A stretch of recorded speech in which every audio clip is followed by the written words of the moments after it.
The birth of Moses, a story of faith and providence. Many generations after Joseph brought his family to Egypt, the Israelites had multiplied and grown strong. Their numbers frightened the new Pharaoh, who did not know Joseph's legacy. He saw them as a threat to his kingdom. To weaken them, he enslaved the Israelites, forcing them into hard labor to build his cities. Yet, the more they were oppressed, the more they multiplied. In desperation, Pharaoh issued a terrifying decree. Every newborn Hebrew boy must be thrown into the Nile, but let the girls live. Fear swept through the Israelite community as families mourned for their sons even before they were born. Among these oppressed people lived Amram and Jochebed, a faithful couple from the tribe of Levi. One day, Jochebed gave birth to a beautiful baby boy.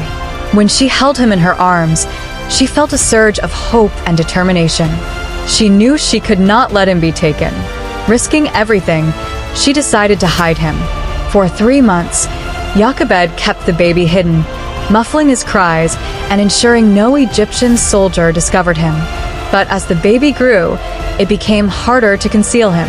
Jochebed, knowing she couldn't protect him much longer, made a desperate and faithful plan. She wove a basket from papyrus reeds and coated it with tar and pitch, making it watertight. This simple basket, crafted with love and care, became a tiny ark for her son.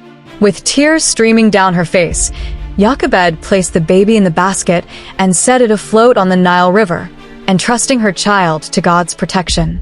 Nearby, Jochebed's daughter, Miriam, hid among the reeds, watching the basket as it drifted downstream.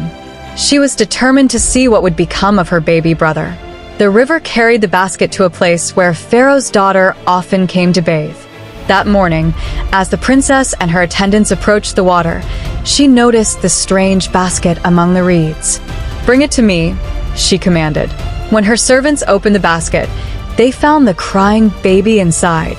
Pharaoh's daughter's heart was touched. She knew at once that this was one of the Hebrew children. Despite her father's decree, she felt a strong urge to protect the helpless infant. At that moment, Miriam stepped forward with courage and wisdom beyond her years. "Shall I find a Hebrew woman to nurse the baby for you?" she asked. The princess, impressed by the girl's boldness, nodded in agreement. Miriam quickly ran to fetch her mother. "Come, Pharaoh's daughter wants you to nurse him," she cried. Jochebed could hardly believe her ears. God had made a way for her to be with her son again, and under royal protection. Pharaoh's daughter handed the baby to Jochebed, saying, "Take this child and nurse him for me, and I will pay you." For several years, Jochebed cared for her son openly, pouring her love and faith into him. She told him stories of his ancestors, Abraham, Isaac, Jacob, and Joseph, and taught him about the God of Israel. She knew her time with him was short, but she trusted that God had a great plan for his life. When the child was older, Jochebed returned him to Pharaoh's daughter as promised.